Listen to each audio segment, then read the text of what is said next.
lucha-masks.com by Pro Wrestling Revolution, bringing you, in partnership with Masked Republic, the Lucha Brothers, as well as Japanese legend Ultimo Dragon. Go to lucha-masks.com and fight Lucha Strong with masks from your favorite Lucha legends and Pro Wrestling Revolution luchadores. Stay safe in style and represent your favorite luchador. Get yours now at lucha-masks.com, powered by Pro Wrestling Revolution. You are listening to the Lucha Central Podcast Network. And now, Lucha Central Weekly.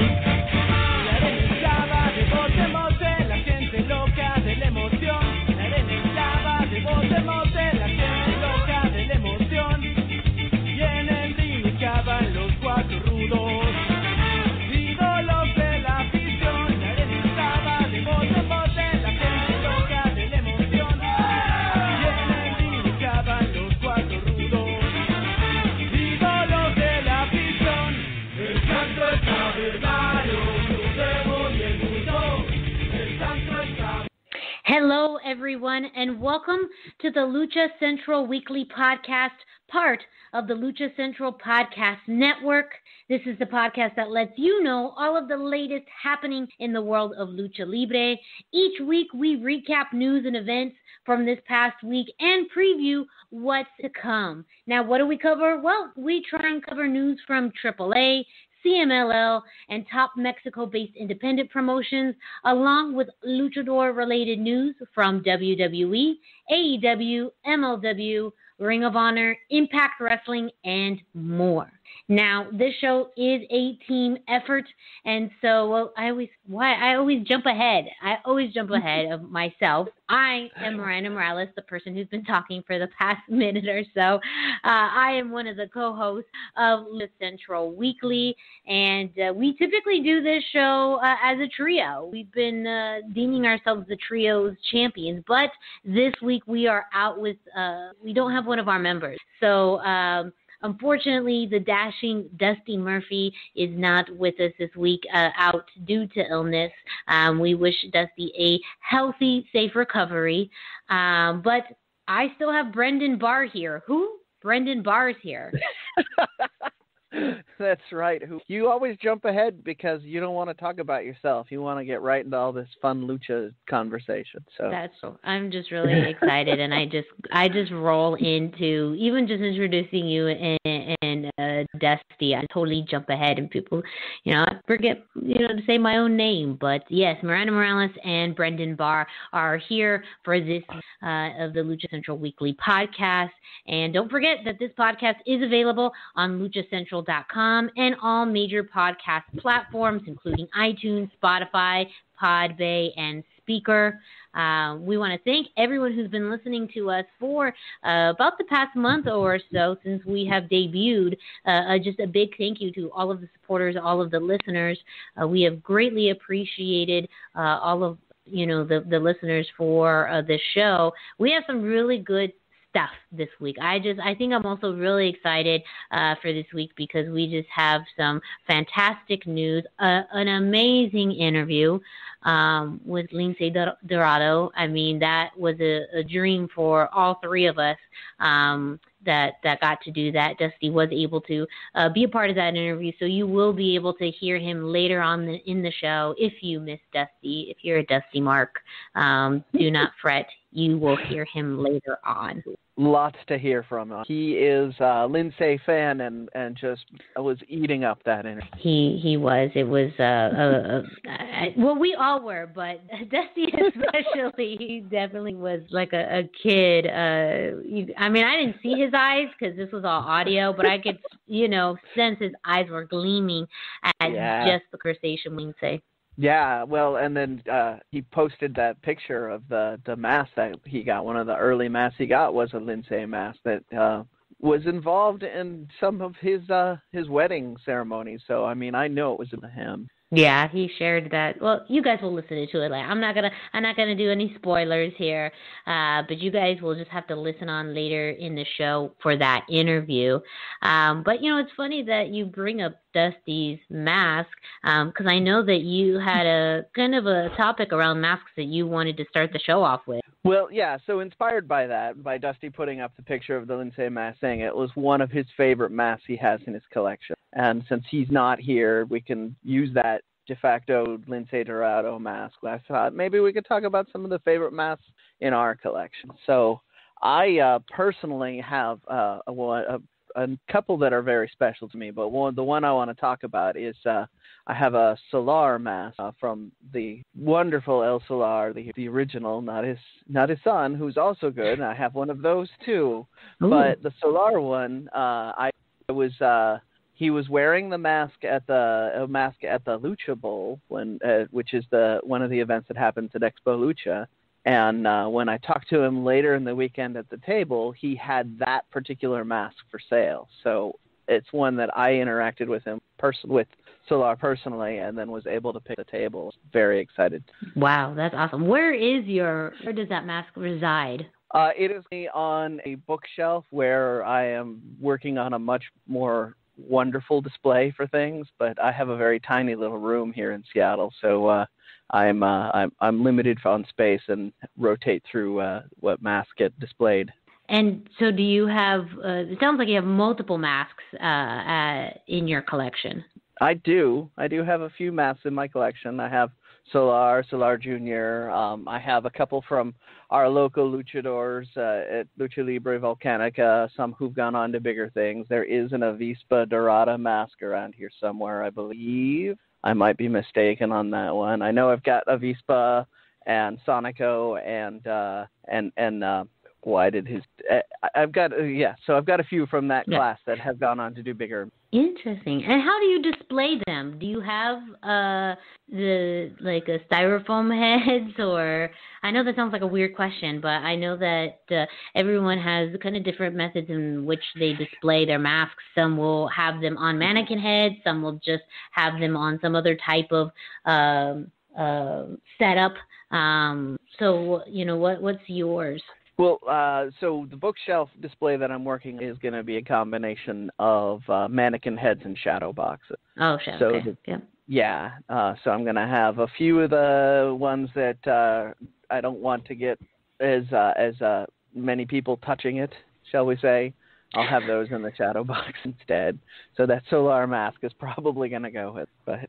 That's really cool. I do not have any luchador masks. Oh. I do not. No, I do not have any at all. I remember telling this to you and Dusty, not that this is anything to be proud of. I did at one time have one, but it was a generic mask that was part of a Halloween costume that I bought several years ago. However, so the mask disappeared somewhere on the Las Vegas Strip. That's really the short end.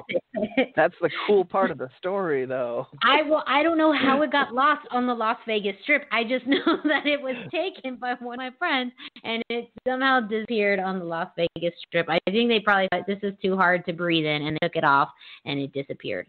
But unfortunately, the mask itself is gone, and I don't even remember. Usually, just Halloween masks or fake masks, at least have some kind of style that's similar to an actual luchador's mask. But unfortunately, I don't recall. However, it did come with a plastic wrestling belt title that looks fairly similar to the WCW World Championship belt. So I still have that. I'll have to show you guys one day my big gold belt made out of plastic. Your big plastic gold belt. It's all right. Many of us have big plastic gold belts. It's fun.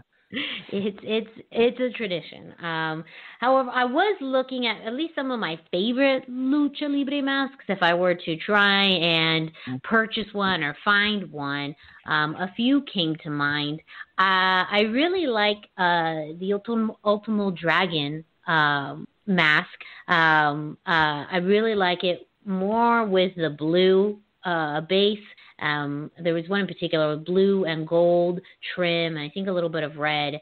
And it may sound like an odd reason that I like the mask is because of the strands that fall from the head, from the neckline, that kind of simulate a dragon's neck. And I thought was always a really cool detail about that mask. And that made it just so distinct too. I know too, just the trim on the side from the eyes kind of going down to the mouth. I've always loved that. I also love the green. I think I probably like the green and red one more than the blue. But those are my two favorite color combinations of Ultimo Dragon. And probably just for nostalgia's sake, Blue Demon. Just that mask is so synonymous with Lucha Libre. And probably if there is, when talking about fake masks or Halloween masks that you see, a majority of them are probably modeled after Blue Demon. Yeah, I would agree. Blue Demon and Santo are like the two that everyone does Lucha mask based off of. Yeah, I really love this. It's simple, but at the same time, it's iconic. Well, yeah, and it's a good use of color. It's one of my favorite from that generation of masks too, and it was definitely one of the first ones I went out of my way to get. Oh, so you have one? I do have a blue. It's not a great quality, but like if you go on the mask collectors chat that's also on there, they will talk about grades on there, and mine is what you would call a commercial grade, where you could probably buy it on the streets of Mexico. That's how, a lot of people, I'm sure, start their mask collections or first have their exposure to luchador masks. So I think everyone starts somewhere, and that even may be where I start, because that's a good question. As a novice, or not even a novice, just someone who has never collected a Lucha Libre luchador mask before, what would you recommend as kind of a good starting point for me? Well, at this point, you just want something you're going to have some sort of attachment to or story around. Like even if it's just that you really like that Blue Demon mask and you find a nice Blue Demon mask, that's a good place to go. Or as we've discussed with other people, they make their own masks, and maybe you can talk somebody into making you one of their masks at some point, and that becomes the centerpiece for your new collection. Custom. See? There's all kinds of ways you can go. It's as long as it's something at this point that you're going to have an attachment to, because just getting one to have one doesn't seem like it's the best way to go anymore.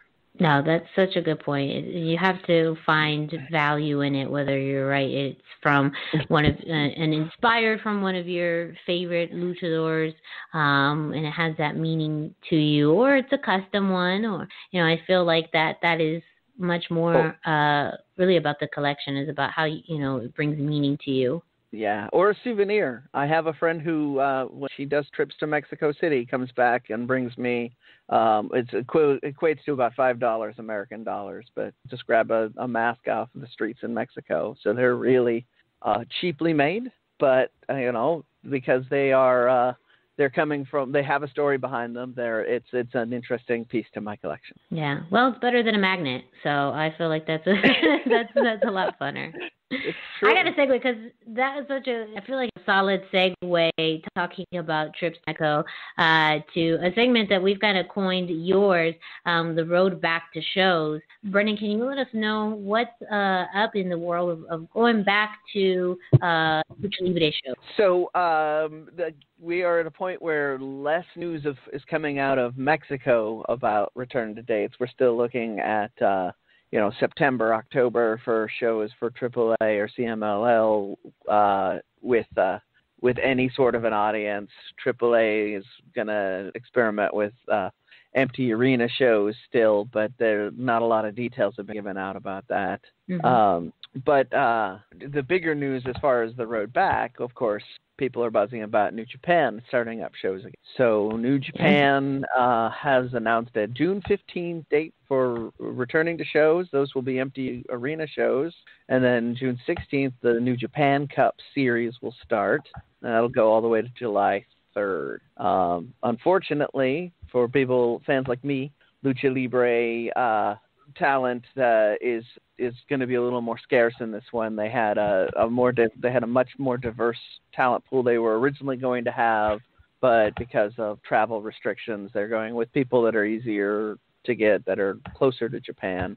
And but the good news, when I was looking over the roster, is that they still have lucha influence performers like El Desperado, Bushi, Takahashi. So there will be some content for fans to watch there, and definitely the luchador versus strong style matchups are some of my favorites that I've seen in the international circuits recently. Yeah, very, very much agreed. Do you think that other promotions are going to be watching the New Japan return to really see how what they implement, what they set up, what they do in bringing back wrestling? Because and maybe there's relation, maybe there's not, but I do have a feeling that there's going to be promotions from all over the world really keeping an eye on New Japan with this, to see not only how well it goes resuming wrestling, but all other aspects of running a show now in a COVID-19 world, such as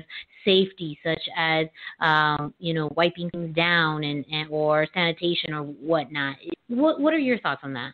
Well, I mean, undoubtedly people are going to do New Japan's performance on it. We've seen a little bit of that already. You have a WWE and an AEW here in America that are performing, and then 1 week one promotion will do something like adding audience members to of wrestlers, and then the other one will kind of replicate or work against that depending on how they want to. So they are clearly watching each other and learning.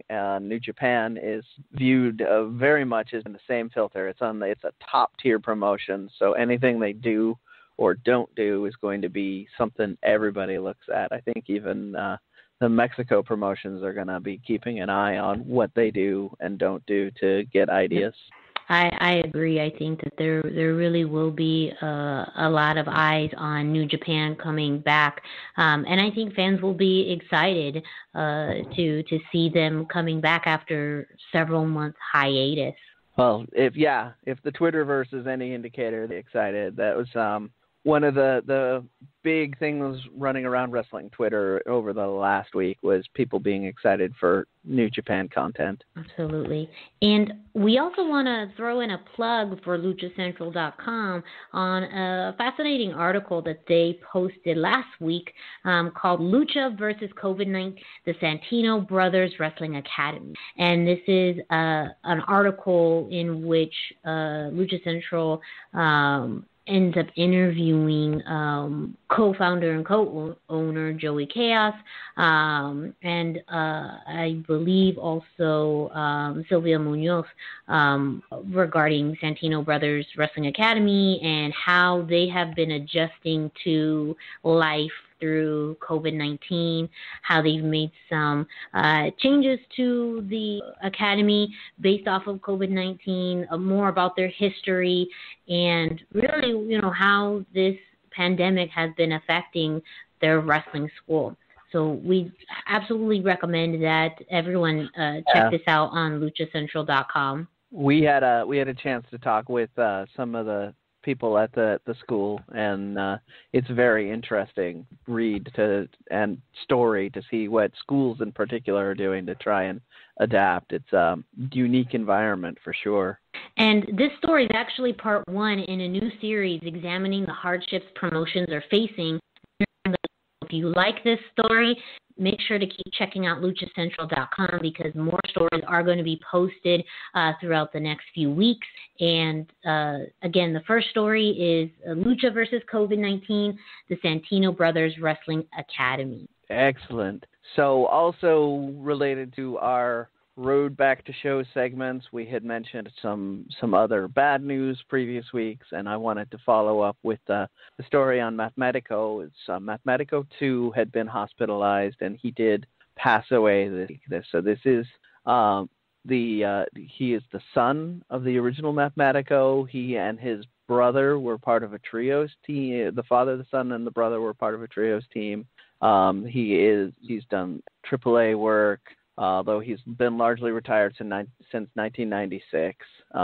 It was a very, very emotional moment to have the first kind of official COVID loss in the lucha world for me. So I wanted to update people on that story. Thank you so much for sharing, Brendan, because it is important as fans for us to know these things about how COVID-19 is actually impacting not just wrestling shows and wrestling academies, but people and families. So we send our condolences to the friends and families of Mathematical, and we do keep them in our thoughts and in our prayer. All right. Well, we are now going to kick it off to Denise Salcedo with this week's Lucha Central. Hey everyone, it's Denise Salcedo here in Lucha Central with a look at all of the great shows available this week on the Lucha Central Podcast Network, where you can always find each show on its own or subscribe to the Lucha Central Podcast Network show for every show in one easy feed. Monday, Lucha Libre Figures and Facts returns as the crew talks about the history of one of Lucha Libre's most influential personalities, Conan, including an in-depth look at his Toy Biz WCW Slam and Crunch action figure. Tuesday, it's Mass, Mats, and Mayhem as Lucha Underground executive producer and showrunner Eric Van Wagenen is back for part 2 of his interview, where he gets confronted with the number one question on the minds of series fans: will Lucha Underground return? Tune in Tuesday for his answer and a whole lot more. Thursday, on Straight Out of the Bodega, Papo Esco and Gabriel Ramirez are joined by WWE NXT referee Tom Caster, who trained for his career in NorCal and was part of many area promotions, including PWR, before his move to the international stage. The trio talks Tom's incredible journey leading up to his tryout, signing with WWE, and the road to recovery after his gruesome injury where his leg snapped mid-match, but he kept officiating until the end. This is an interview you won't want to miss. Also, Thursday and in Espanol, the number one Spanish language wrestling podcast in the U.S., La Mesa de los Márgaros, is all new. And AAA Exótico, Mamba, pulls up a seat at the table. On Friday, we've got one of the top Lucha Libre podcasts on the U.S. iTunes charts, Lucha Central Weekly, and the number one wrestling podcast in Mexico, Lucha Central Weekly en Español. Get all the latest news on the road to Lucha Libre restarting in Mexico, plus a check-in on the top names in Lucha Libre and U.S. promotions, including WWE and AEW. Be sure to subscribe and follow all your favorite Lucha Central Network series on your favorite podcast platforms, and please be sure to give a rating and review to help more fans find the shows that you love. For now, this is Denise Salcedo signing off from Lucha Central. Have a great week. Thank you again to Denise Salcedo with this week's Lucha Central, and do what she says. Why don't you go to your favorite form of podcast streaming? Make sure to subscribe, rate, review, all of that good. Denise asked nicely, you guys should go ahead and wag my finger to the computer. So, Brendan, we're just really going to jump into our first big topic of the night. I mean, so much has changed in a week in NXT. Oh my goodness. Yeah, there was, so for those of you that want this little peek behind the curtain, there was some talk beforehand about, do we really think that a lot's going to happen on this week's weekly episode of NXT? And we were like, no, probably not. We'll, probably have some time. And then things went even bigger. So and first off, before we get to that though, we had the In Your House show, and everyone expects In Your House to be big and have a lot of big things happen of it. And this was no surprise, no letdown on that. It was definitely a big show with a lot of big stuff going on, and we had a fairly good lucha presence in the show, I would say. Agreed. Starting with the opener match with the ladies, you had Dakota Kai, Candice, and Raquel Gonzalez versus Mia Yim, Tegan Knox, and Shotzi Blackheart. You had all the usual happenings there. The the lucha-centric team get the best of this one, but they looked really good. Yeah, I liked the pacing in this match. I loved the storyline setup where we knew that Candice was having problems with Mia, Tegan and Dakota. Shotzi had already faced Raquel, in a previous episode of NXT. So they had set this three-woman tag pretty well, and the pacing was fast. There was some really good action, and it was, I think, a great way to start off in your house. It was a great match to start off in your house. It was exciting from the get-go. There was lots of big action. Everybody got to look strong, and I mean, to that point again, I cannot say enough about how much I love just how strong Raquel Gonzalez has been looking with successive match, and she had some great stuff in here as well. Yeah. And then you had that resolution. Well, not necessarily resolution, but you had that story note, the finish, where you had the big feud, the Dakota Kai Tegan Nox feud get kind of acknowledged with the finish, which was great. Yeah, and they still seem like they can take this even further. This was just one way, I think, to acknowledge all of these storylines melding together in a match, but they still have some steam. I'm not sure. I think eventually we're really going to need some specific resolution with Dakota Kai and Tegan Nox, but because these other storylines with Mia and Candice are still new, Shotzi and Raquel are still kind of new, those have some ability to keep on a little longer, but I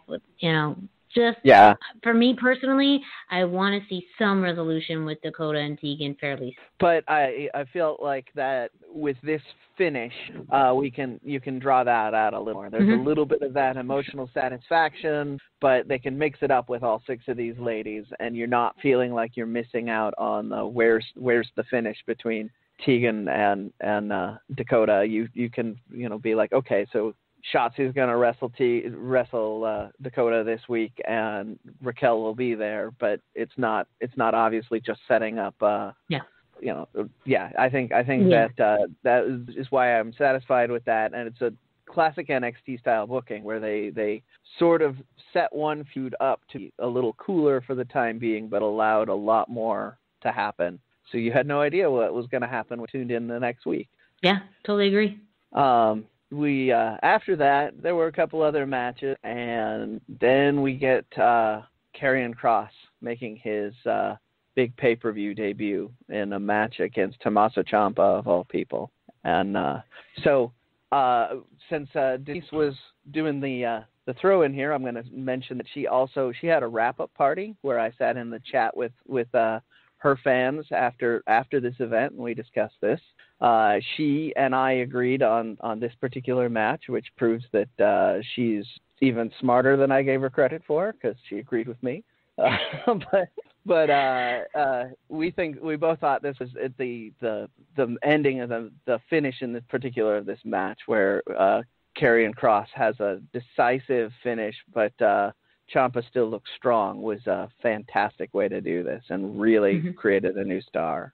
Yeah. I agree. I think that they have really decided that Karrion is going to be their new monster, and almost a passing of the torch of Ciampa to Karrion, where Ciampa was that big threat for many people, and now you found someone a little bigger, a little scarier, and this I thought was a really great match. I knew that Karrion was going to be fairly dominant, and not to say that I thought this was going to be a squash match. I know that Tommaso got some really good offense in, but ultimately it was just a demolition of Tommaso Ciampa. Yeah. And I know we'll talk about NXT this week, but if anything, they're shooting him straight to the top. Oh, yeah. Well, I knew based on this finish that they wanted to him straight to the top. And for those of you who haven't heard the NXT results and are relying on us, when we get to what happens on this week's show, this is part of why we're all excited and wanted to talk about it right away. So those were the two big Lucha focused ones on the In Your House. We didn't have anything from Fantasma on the In Your House show, so we knew something. He was probably going to come out and talk on the weekly show, fresh off of his big win. But did you have any other thoughts on In Your House? I really enjoyed the show. I liked a lot of pretty much all the matches. I know that there's a pretty solid consensus through the internet community on the backlot brawl being a little underwhelming. I can't necessarily disagree, even though I'm a big fan of cinematic matches. The execution of that just felt a little different, but I was a huge fan of Velveteen's Dreams homage to Negan from The Walking Dead, so that sold me on it. And of course, the women's triple threat match, the main event, was phenomenal. But I mean, NXT just put together a really solid, great show, amazing matches, and it was really hard to, even with some, the backlot brawl being underwhelming. That's just because everything else was so out of the water. So it's a hard card to be on, but fantastic work by NXT. So the fact of the matter is there has to be a worst if there is a best, and cinematic matches have to, like this one didn't live up to the hype of the other cinematic matches, but it still far and away was a fine match. So if that is as bad as cinematic matches going to get in the modern era, we're in for a very entertaining ride. Yeah, I'm not mad at it. All right, so now we get off to the weekly show, and as we had predicted that Fantasma was going to come out and say a few things, and I don't even remember because the aftermath of it, the talk was so big that it kind of overwhelmed me. Was there even a match, or was it just a mic spot? No, so Drake Maverick and Hijo Del Fantasma were in the ring. Drake was thanking Hijo for the fantastic match that they had last week, that Drake knew that his contract signing to NXT kind of overshadowed Hijo's win, and he wanted the crowd to recognize him, and they did. They cheered for him, and then Drake did throw out that now that he's in the mindset where his job isn't on the line and all that he thought that he could take on Hijo Del Fantasma. He wanted to have a shot at the Cruiserweight Champion, and Hijo said, "See, sure, let's do it." But before they could get into the match, and they didn't even state that the match was going to happen right then and there, but before we could really get anything deeper, we had the two masked men, the masked luchadors, come out.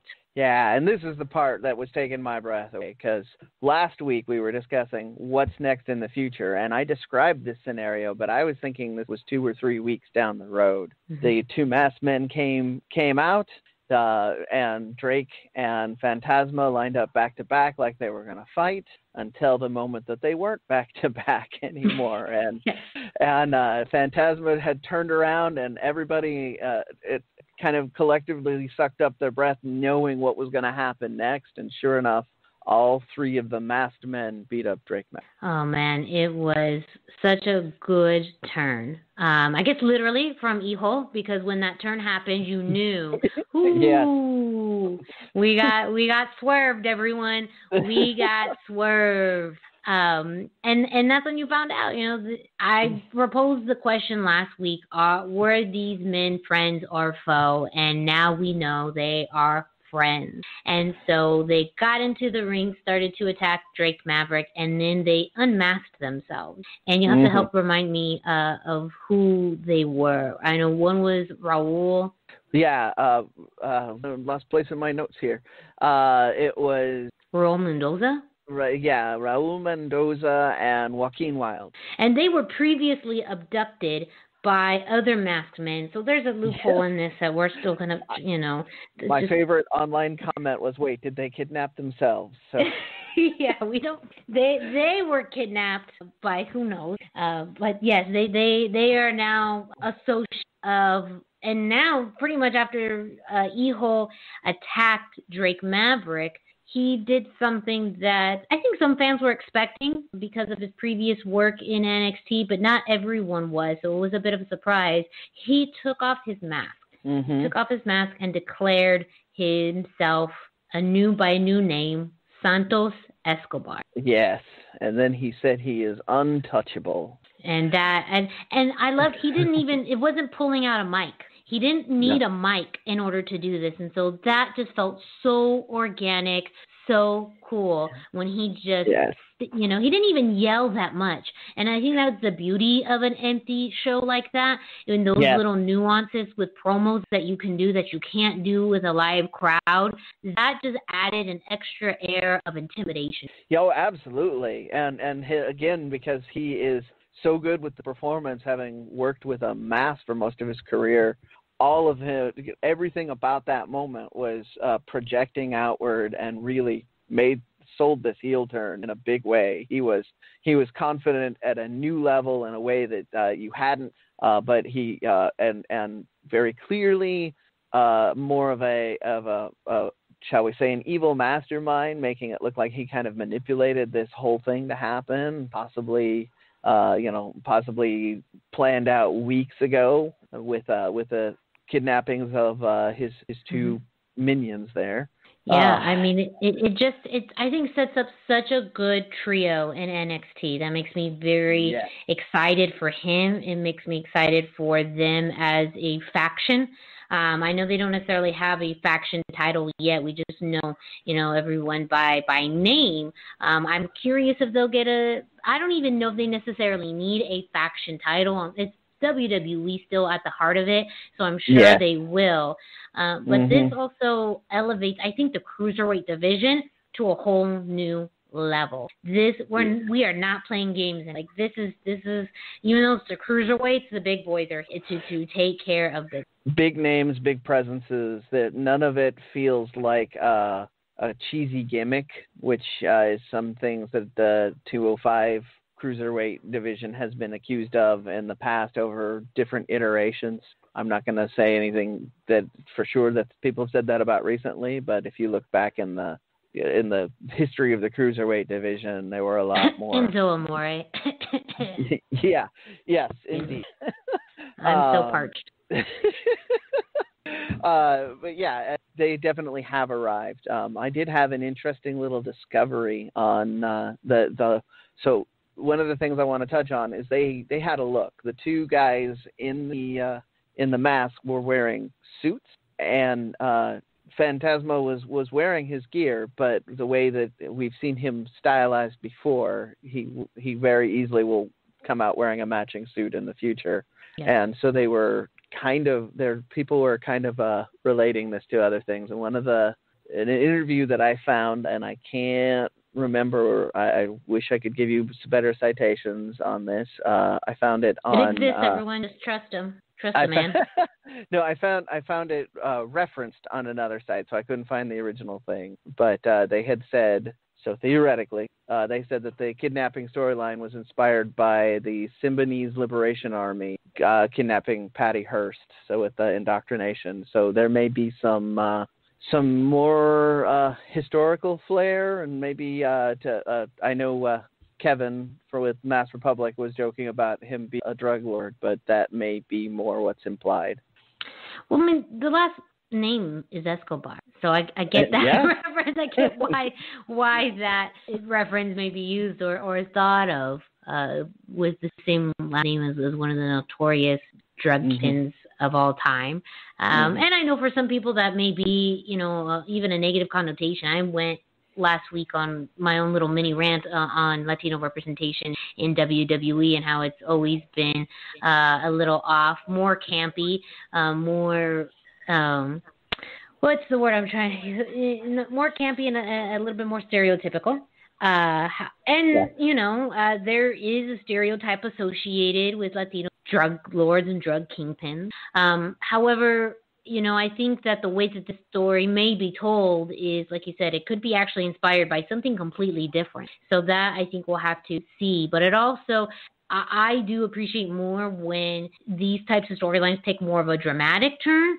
and less campy. I do appreciate that more. I feel like it's taken more seriously, more thought into it, and I think it's even respect because it takes more time and dedication to put a more serious tone, more of even a badass spin on a trio like this than say some ridiculous outfits or catchphrases. Well, right. It's all my respect and love to Lince, who we'll talk to later, but it's a very different angle than the Lucha House Party, for sure. And that's good. I think that's a good thing to have that variant. And who knows, maybe this does lead, even though Lucha House Party's on SmackDown, you never know, we may see them in NXT as a, trios match, which I think would be mind blown. How good that would be. To take your catchphrase, that would be a take my match. I would be, I'd be all about that. But to the point that I kind of let slip away from me is that by having hints of the storyline and having all of them having this dynamic presence, that really added that air of seriousness and impact. And like, this is definitely a main event faction. They're not going to be like the mid card guys. They're going to be at the top of the card most of the time. Absolutely, is an awesome direction for. I mean, we were already very hyped and excited about Hijo Del Fantasma's win last week and becoming the new NXT Cruiserweight Championship. And again, it's still, I'm still not really hearing interim. I feel like that is being more of a permanent decision. So WWE, give us some facts to try and grasp onto. But now with this change from Hijo Del Fantasma to Santos Escobar, it's taken it to another level. So if this is just a change we in 1 week, I am very excited and very interested to see what happens. Yeah, so to that point, though, if this is the interim and Santos Escobar is trying to be as untouchable as he has presented himself as, maybe he just won't rescind the title, or maybe he will make Devlin have to earn that title shot when it does come back. There's all kinds of fun story that can happen. With Santos Escobar, we got to talk about another dominant force within NXT, and that's Karrion Kross. And I really loved this segment on this week's NXT with Scarlett Bordeaux coming out to Adam Cole alone in the ring with the hourglass. Yes. I mean, it's everything that Karrion Kross in NXT has been about. It's set an atmosphere. It's putting a sense of an immediate menace and timeline in there, but not with him physically being there. It's very much replicating the whole slow messages and everything else that led up to his imminent arrival is again happening, kind of saying he wants the title. And I can't remember anybody truly on NXT, even Raw or SmackDown, that has had that kind of presence so quickly in WWE. And just something and not saying a word where you can get that type of point across. Yes. So I was just going back to how powerful of a message I think that is, just having the hourglass, just having Scarlett come out and placing that in the ring, and just the significance of TikTok, the hourglass showing Adam Cole's time may be coming up.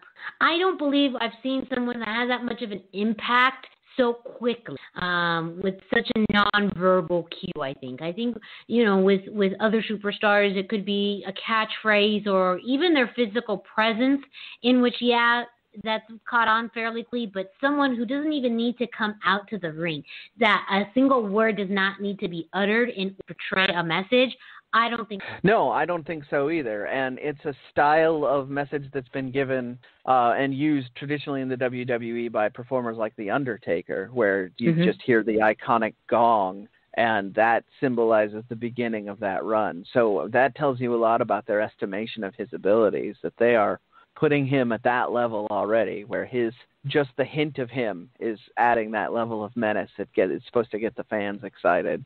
And I think you're 100% right. I can't think of anybody else that has reached that level so early in their WWE career.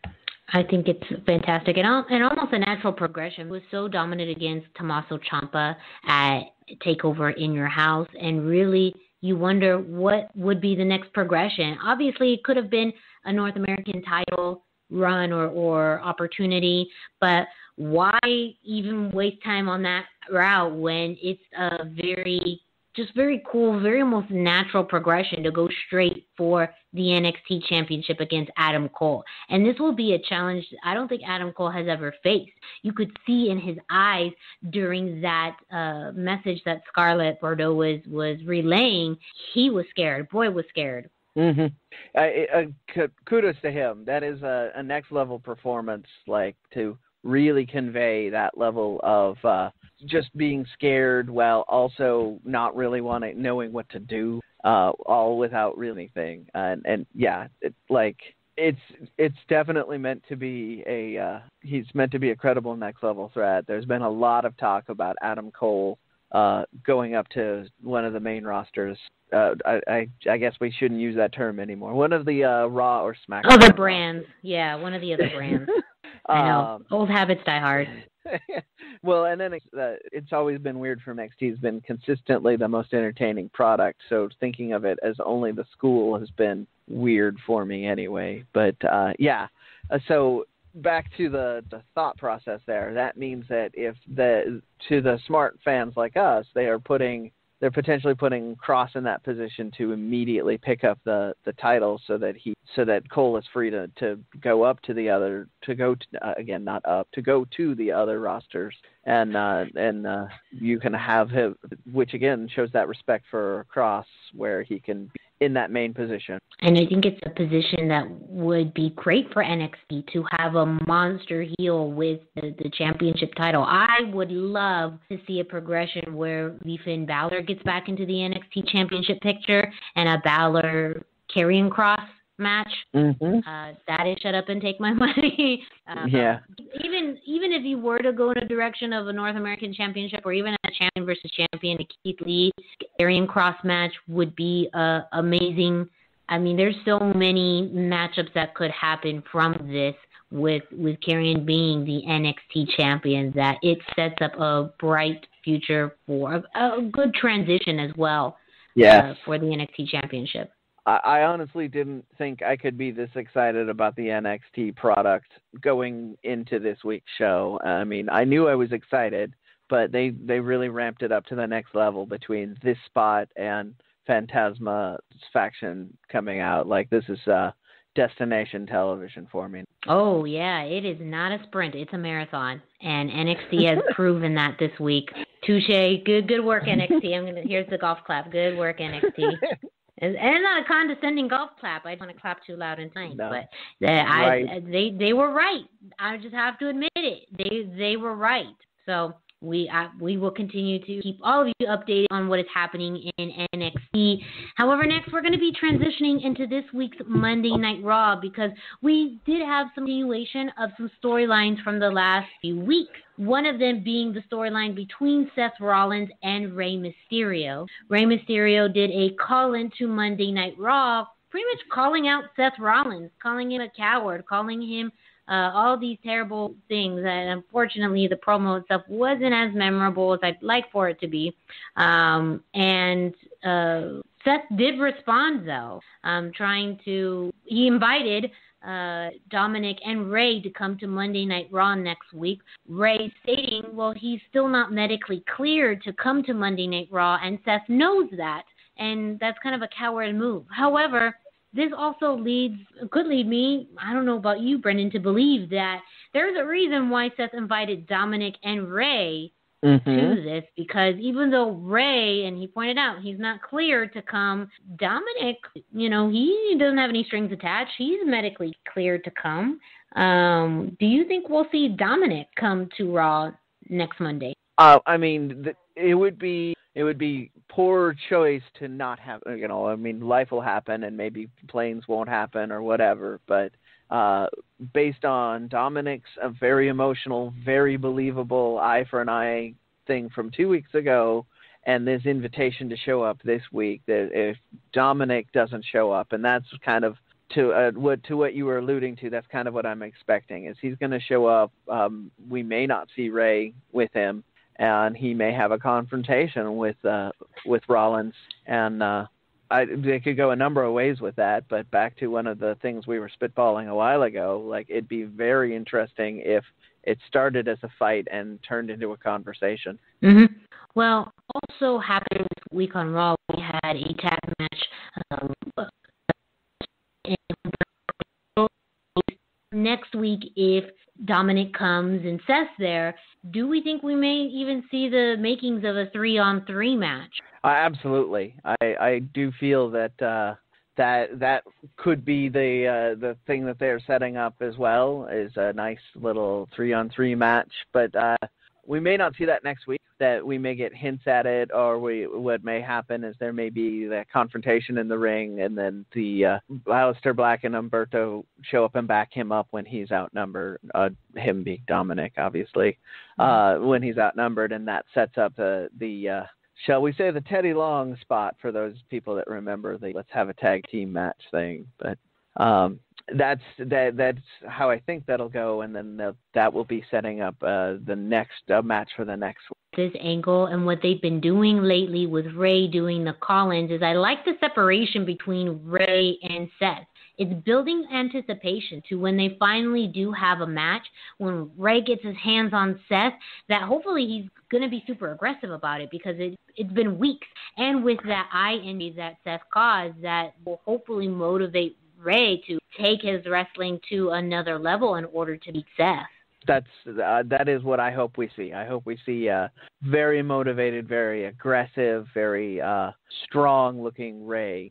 He doesn't have to be just powerful and in control through the whole confrontation with Seth, but I really want him to come out like a bundle of raw energy and just fly into him when that happens. I think the fans will have a huge emotional response to that. I know I will. I want to see it right now. Yes, and I know that there have been some fans sometimes are not happy with storylines that are being drawn out or the way that they're being developed, but we're also in a situation where there's not a whole lot of control about what you do. So I think this has been a really creative way to stretch out this story, get some people involved. We talked about this earlier with NXT in the 3-on-3 women's match opening NXT Takeover in Your House, and having the dynamic with Aleister, Humberto, Murphy, that you get more value out of this. I think. I know for some people it convolutes the story more. It's kind of getting the same thing over and over every week, but we are truly living in a time where there's limited options, even limited wrestlers available. So I can appreciate at least how they're trying to stretch this out. Yeah, absolutely. The thing is, like to what you were talking about before, by using the tools that are available and by adding the remote location COVID kind of reasons for keeping wrestlers separate but still doing promos really does help stretch it out. It's not always something people have seen before, and even though you're getting kind of a similar thing right now with Aleister Black and Humberto versus some combination of the holy trio, shall we say, you're always they're always finding ways to mix it up and keep it a little bit interesting. I know some people are still going to have some issue with that, but this is new television. There's untested grounds because we're in times that we've never thought we would experience in our lifetime. Agreed. And also happening this week on Monday Night Raw was a triple threat match to be the number one contender for the U.S. Championship. It was Andrade, Garza, and Kevin Owens. The winner would be facing Apollo Crews, I believe at Backlash happening this Sunday. What this match displayed was the continued breakdown of communication.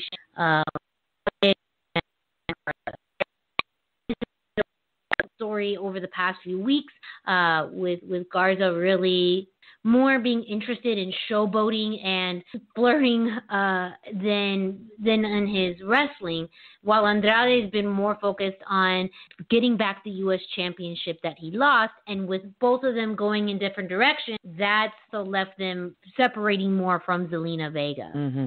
So one of the things I find interesting about this is that if we look back to Andrade and NXT, that's where he was at. He was showboating, he was catbirding around, he was doing tranquilo poses at awkward times during matches, and Zelina and wound up losing a lot of matches, and then Zelina came around and was trying to get him focused, and now he is focused. That is the kind of the connective tissue on his character, and Zelina is that she's there, he's focused, and he's focused on winning 110%.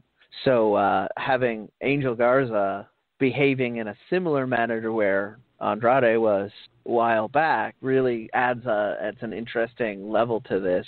And I'm still not sure if they do a split up, who would come out with the baby face on this, because Andrade's focused persona doesn't transfer into being the baby face as well as the more handsome and charismatic Garza, but Garza tends to do that in a manner right now where he's more arrogant. That's a really good point. I agree that it's going to be hard to distinguish who would be the face and who would be the heel, because they both have elements of heelsnish, brutal, that I think that fans, they're interpreting both sides. You're right. Andrade has a tone of being serious, being focused, and having essentially tunnel vision for the U.S. Championship. While Garza is more of the suave, cocky, confident type of heel, where his focus is more on other things than probably winning matches, or thinks he can win matches while he's also flirting with Charlie Cooper. I mean, some people can multitask, I guess. What I found things that happened is, one, that their arguing led to Zelina being knocked down and them placing the blame on each other. I feel like they're going to come back to that next week as probably a segment that we'll walk in on, of them still arguing over who was the one who pushed Zelina. And she's going to say, you know what? You both shut up. You're both pissing me off. She's going to set them straight. And I will love to see that, because she should. I hope that's what we see. Yeah, they are out of control. It's spilling over into social too, by the way. They're still calling each other names and taking very subtle shots at each other on Twitter and other social media. The work home. Taking the work home. But I really want to see Zelina try and lay some law and order this, and I'm not sure if she will even push them to have a match against each other, because I could also see that happening, where she said, you know what, just face each other, because I'm tired of this back and forth, or it lead through its own way. Another interesting aspect I thought from this match was that Andrade pinned Angel to get the win. So KO. So this, again, talking about storyline, this still leaves KO as a possible contender in the future, because he didn't get pinned. So that we could see him easily in the title picture again, or eventually in another three-way, but maybe with Andrade, Kevin Owens, and Apollo Crews. But do you think that there's a chance that Andrade does win the U.S. Championship back from Apollo Crews at Backlash? I mean, I'm never going to bet against Andrade. There's always a chance. He's always going to be good with the belt. He will do something great with it if he has it. I don't have a clear idea of what Apollo Crews is going to do with it. It would be weird for him to lose it, to have won it and then lose it again immediately. But that might just be in service of this Garza, KO, and Andrade feud for the title. To a point that you were close to there, not only did Andrade capitalize and pin Garza, but it was so KO didn't get pinned. It was off of KO's work. So in wrestling stories, that generally leads to I deserve a rematch. So I think there's a strong chance that he does win, and see Kevin Owens coming out wanting that match right away. It will be. We'll have to see. No, Backlash is this Sunday, available on the WWE Network. So we'll have to be watching this match in particular to see what happens. Who knows? Maybe Angel Garza will interfere in this match and cost Andrade his opportunity at the U.S. Championship, and that just fuels the fire even. That's a very strong possibility too. And we at the Lucha Central will be giving constant updates for those of you who don't have the network. And I believe Denise said that she's going to have another wrap-up afterwards, which should also be on the Lucha Central Network. So lots of ways to get your immediate fix if you can't wait until we come back on Friday to talk to you about this show. Yeah, very good point, Brendan. I know that luchacentral.com will have the results from that show. If you are watching Denise's live wrap-up, that's going to be great.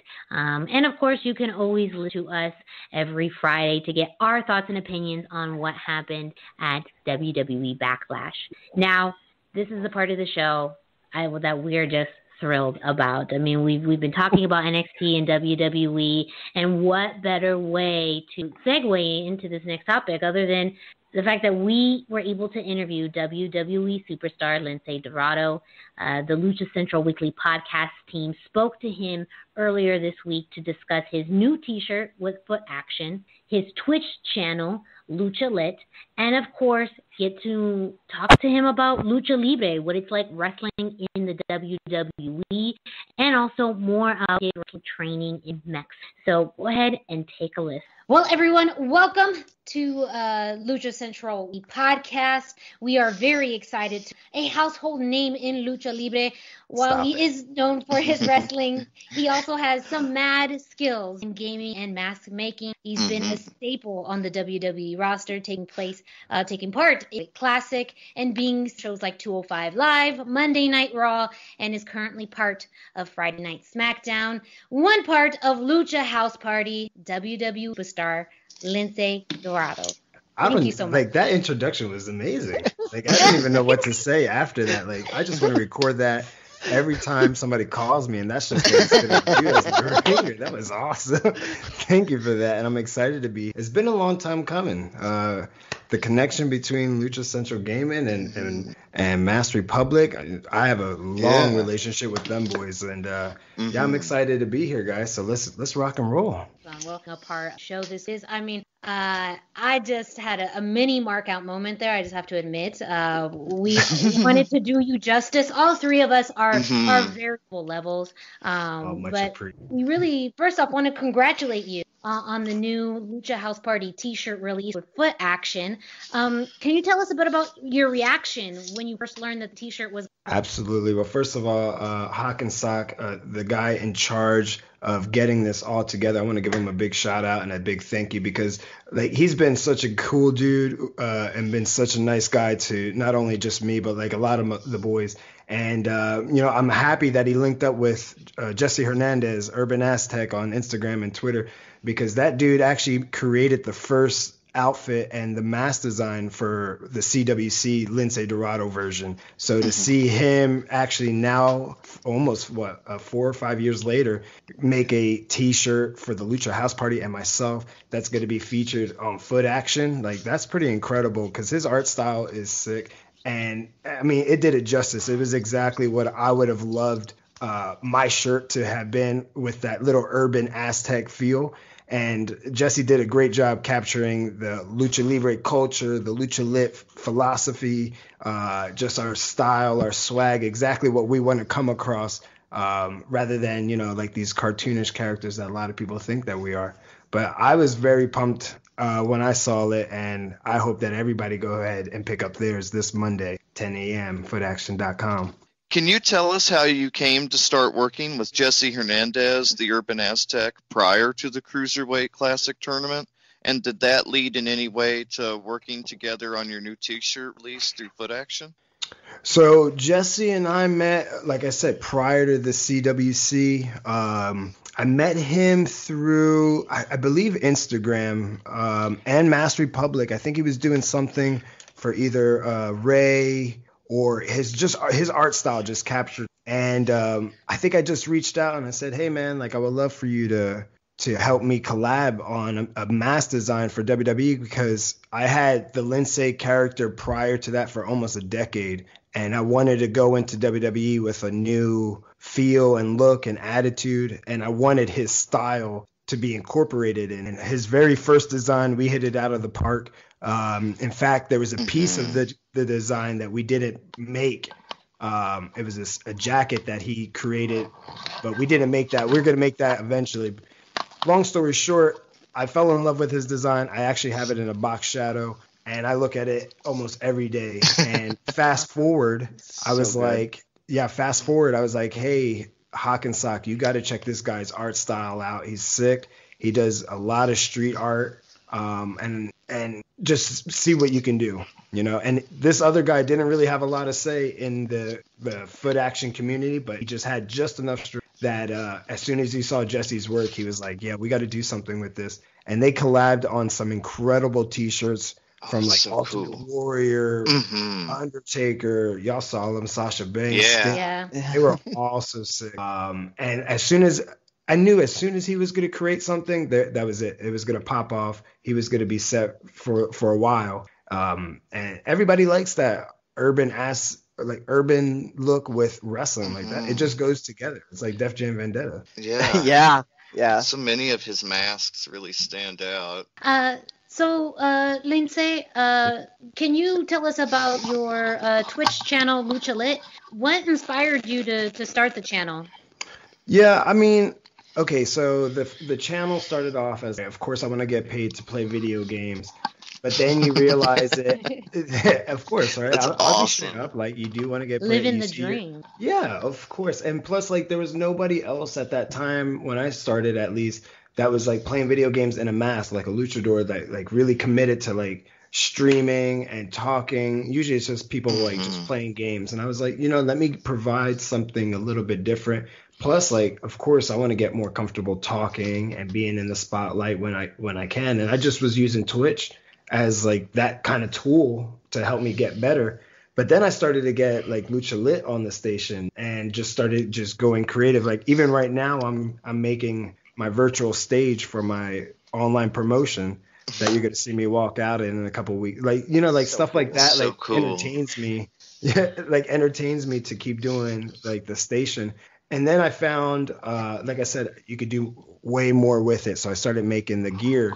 And I found a lot of people liked when I did that. And I was like, oh, that's pretty cool. Plus, I got to get it. I got to do it anyway. So why not share that experience with people who are curious to know like what it takes to make gear, or what does a guy who actually wrestles, like what he has to do to make gear. It's all interesting. Like I still get emails from the very first show I did. And I'm about to do another one on the 19th of June on my channel. So the station itself is just something that I wanted to do to kind of pop myself, and you know I'm doing it. So I'm popping myself every time I'm on the stage. That's great. Yeah, I love that. I'm doing it for everybody, but really I'm just doing it for myself. I just want to make myself laugh. But sometimes those are the best projects. And you have your own promotion. I mean, now you're literally the booker, right? You get to book the matches. I'm President Dorado of the Fed. El Presidente! Presidente Dorado. Yeah, so I've always had this idea with my boy Rich Swan, man. I love that dude. That's my little brother. And when we were together on the road before WWE and even in WWE, we would always bring our PlayStations. I've got 4 PlayStations at my house because sometimes we would lose a controller and we would justify it to ourselves. Like, we could just buy this controller, but you know what? We need another PlayStation. So I've got 4 PlayStations at my house, you know, just in case it's backups. But we would play 2K religiously and have like the sickest matches. Like, that's even how I think of my matches as video games. But so me and him would always just book our own matches. We would always book our own storylines and just, like I said, just like really just wrestle for ourselves. And then, you know, as we split and do our own things, and, you know, he went his way, I went my way, but we still stay in contact. But, you know, when it comes to the wrestling games, we'll always text each other. Like, who you using this week? All right, upload them so I could download them and like use them in my Fed and stuff like that. So we'll have like Fed cross promotion rivalries. It's just mine happens to be on Twitch, but his needs to be on Twitch.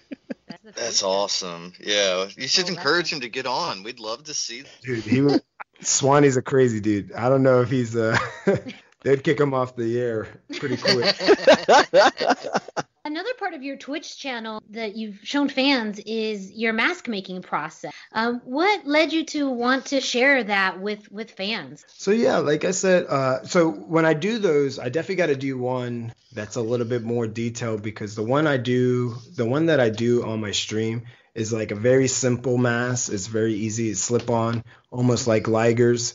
But it doesn't have the detail and the quality, the time that I would put into it that I would a normal mask or a mask that I would make myself.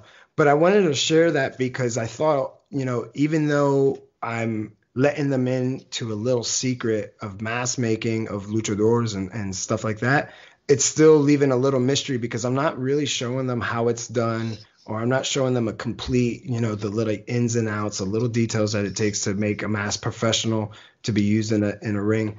But it does give the fans a little bit of feeling a little bit closer to, not only myself, but like the Lucha Libre culture, and seeing like it does take more than just an hour or 2 hours. Like it does take like heart, soul, and dedication and love when you do create these. And I know they see that in it because the fans will always like cheer me on, or like, like, this is so cool, I wanted to see this. Or I'll let them pick the material that we'll use for the next mask. And they always like stuff like that. It really just lets us connect more. I already feel like it's hard to connect with like a luchador, especially on the WWE level. But at least that lets them into a little bit of inside my life as a mask maker, inside my life as a wrestler, and inside my life as a person. Yeah, we recently saw your Twitch video where you White Ranger for Money in the Bank. Beautiful. How would you say that using your channel like that to showcase your talents outside of wrestling, your video games and your mask making, how would you say that's helped you with your wrestling? I mean, it definitely lets me, one, I save a lot of money, like not outsourcing things that I could definitely. I will tell you this. In WWE, I've probably used 5 other people, incredible people, but as picky as I am, whenever I get something back that I have other people make for me, I'm never happy with it, or I'm disappointing in myself that I didn't make it because I probably could have. I was just being lazy. But the sewing part and the construction of my gear I've been making my stuff since 2007 and really been making it nonstop since 2010 when I moved to Florida. And, it's been almost 10 years. Well, actually, it's been 10 years of just like really making myself. I made a bunch of gear for guys and women in WWE right now and on the indies. So cool. From Charlotte, Bailey, Pac, Rich Swann's first gear I made. That's so cool. Sami Callihan when he was in NXT, Solomon Crow, all these people. Like, actually, if it wasn't for Sami, I probably wouldn't be making those gears for all the other guys.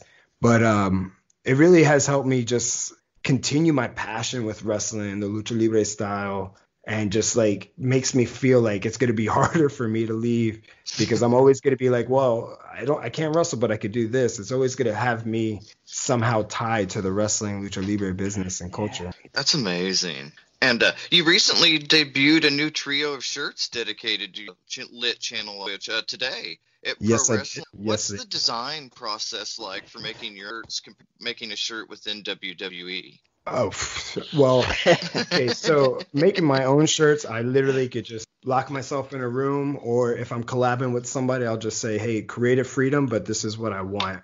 As far as like for example, the Lucha Thread shirt, that's the one with me with the sewing machine. I just said, make me a cute cartoon sewing, and that's what he came up with, and like is exactly what I wanted. So what, just put it on the shirt, boom, done. But in WWE, it's like 5 different versions. We got to process, like, everything is just analyzed. And it should be because, it is a lot that goes into it and like the gist.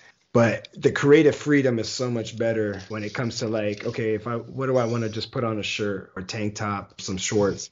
I could just do whatever and then just put it on and wear it. I can't always be at work sometimes. That's awesome. It's awesome. It's a really, really cool shirt. So everyone should go to prowrestlingtees.com. Which one's your favorite? Let me look. So we got my favorite's the Twitch shirt. One with links and the ladies. Yeah, that one. Fed shirt. So we got the station shirt. That's the Lucha Lit station shirt. That's just for the Twitch channel. And then we got the Fed shirt. That's the wild 80s vibe. Yeah, that was my favorite. Hell. And we have the Lucha Threads. That's when I like make gear or a mask and stuff like that. So they'll see me rock that. I can't pick one. They're all my favorite. But yeah, you can check them out. Tees.com/Lince Dorado. Yeah, definitely check those out. And to change gears a little bit, can you tell us a little bit about your time training in Mexico and who you trained under, who was your maestro, and kind of how those lessons still help you today? Yeah, well, and Kalisto will tell you this too, because I know this dude always talks about it. It is the best cardio in the world of any sport. Lucha cardio. Yeah. The best. It's the best cardio in professional sports today, hands down. Some incredible athletes, some incredible different body types doing some incredible things. Yeah. It's so cool. Like, I can't even talk about it. But yeah, so basically I got trained first in Philadelphia under the Chikara banner, but then they brought in a guy named Skida and Pantera. Yeah. So like obviously like okay, like when you advertise lucha libre, you're thinking okay, you're gonna get some authentic luchadors to come in and train you, but that wasn't the case for me the first 5 months until they came in as guest trainers and kind of like reinvented my love for wrestling, because I didn't go in at like wanting to be a wrestler. I went in because two other guys, also a tag team of Fidian and Amasas, wanted to be tag team wrestling and get into the wrestling school of Chikara and CZW. I think at that time it was called the Wrestle Factory. But one of them didn't have the money, and I was like, you know what, I'll do it. So that way, they didn't go alone. And then when I kind of just was like, oh, okay, this is cool because it's wrestling. I didn't really know exactly what I was getting myself into, but I kept hearing the word Lucha Libre. And in my house, my grandpa, who I just came from, like Lucha Libre at my house was Lucha Libre. Everybody knew what that was. Yeah. I didn't feel like I was getting that at the school, not yet, until these guys came in. And as soon as I locked eyes, I was like, these guys, I know they know what they're talking about. So they, love at first sight. They showed me one thing. I was like, show me another thing. Boom, showed me another thing. I said, show me 8 things more. And then eventually I just like grabbed the courage and I asked Pantera, because Skida was already in the States in Chicago and Philadelphia. So I could get to him easily. But Pantera, I really wanted to get to know him and really pick his brain, because he was in WWF. Mm-hmm. Right. Taka and Christopher Daniels and Mr. Aguilar. Like, yo, this guy, he knows his stuff. Like, he's sick and his outfits are sick. And he was like, yeah, come down.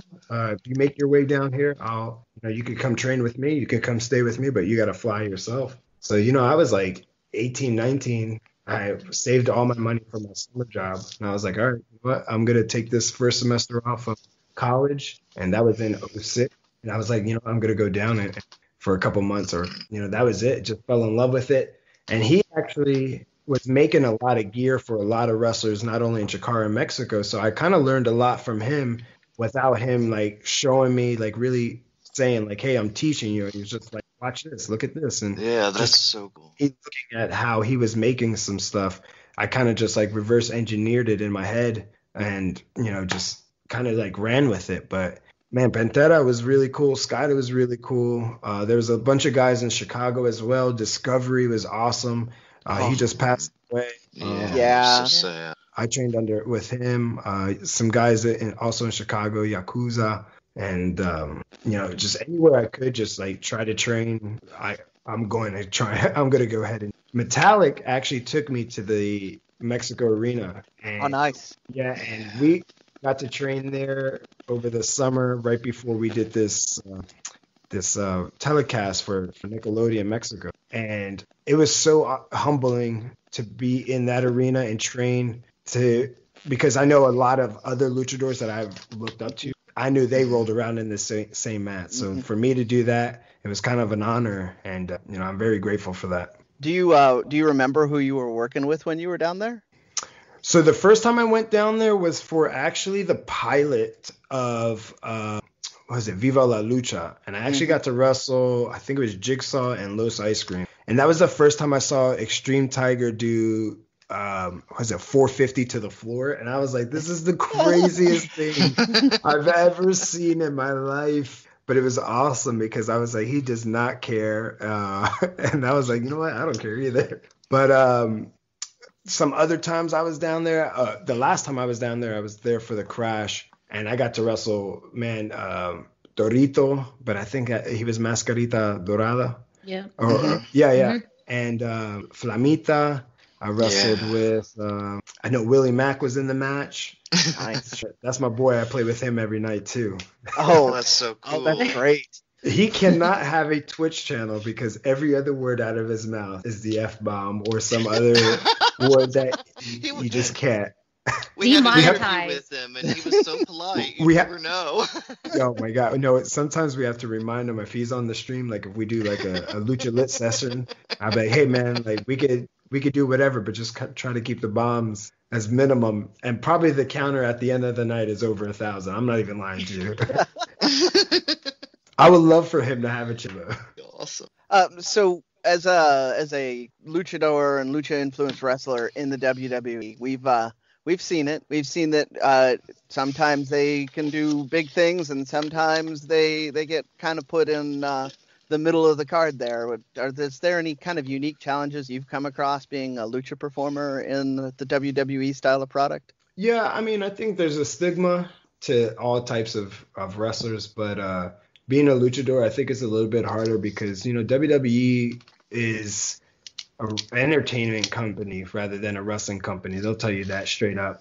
And, it's hard for a luchador whose face is covered to sell emotion. Mm-hmm. But, we do our best, especially like guys like Ray, myself, Metallic, Kalisto, all the luchadors in WWE right now, like we're obviously there because we could connect with the audience in some kind of way, whether it's, through talking or our body language or our mask or whatever it is. But we always find a way to overcome, like just like in any wrestling match, we just find a way to overcome it and connect and just make the best of it. Like I've never always have been a positive person, but I will say being in WWE and just taking it when it's good and taking it when it's bad and just, being happy that you're just doing what you're doing is enough for me. And I see my kids every day more than when I was a teacher. And you would think like, oh, well, you're home every day. Well, I would be tired every day. But being there now and being able to do what I love, because, every time I go out there, me and my boys are going to kill it. No matter what, everybody's going to talk about us. And I'm going to make sure that's our mentality. We're going to go out there. If we're not winning, somebody's talking about us one way or another. Absolutely. Usually about how beautiful it's the most dynamic and fluid press I have ever seen. I want to thank you very much because that was the first and probably the only time I lied. No, I'll do that crap again. I'll probably do it again. A little twist, boy, and land on my feet and be like, yo, what's up? But that's our mentality. Like if we know when to take it in good and we know when to take it in bad. But like I said, whenever we get a chance, we're going to show out and we're going to have a good time because I know there's times where people go into work and they're not happy doing what they're doing. Mm-hmm. And I know no matter what, I never want to take that for granted. And I never want to go into work thinking like, oh man, it's work, because to me it doesn't feel like work. I'm wrestling. I'm still training Lucha Libre style. Yeah. I'm still working out hard. I'm still getting in the ring, and I'm still, I'm getting started. I feel like I'm just getting started. Like there's so much more. You're not done yet. You are way far from done. And you know what's crazy is like, okay, so I guess because I started so young, like time is so long, right? And that's the math person in me talking. By the time I saw all my friends getting signed, and I'm like, okay, man, like I'm really doing these crazy matches. I'm really like just getting crazy. And I see all my friends getting signed and just making a living and really just starting their careers. And I was 28 when I said that. And I said, by the time I'm 30, if I'm not signed, I think I'm okay walking away because I did Japan, I did Mexico, I did all the smaller companies. I just didn't do WWE, but I made gear for people in WWE. That's how I justified it, right? It's really bad to think that way, but that's how I justified it. It's good. But you're grasping for straws. Any straw will do.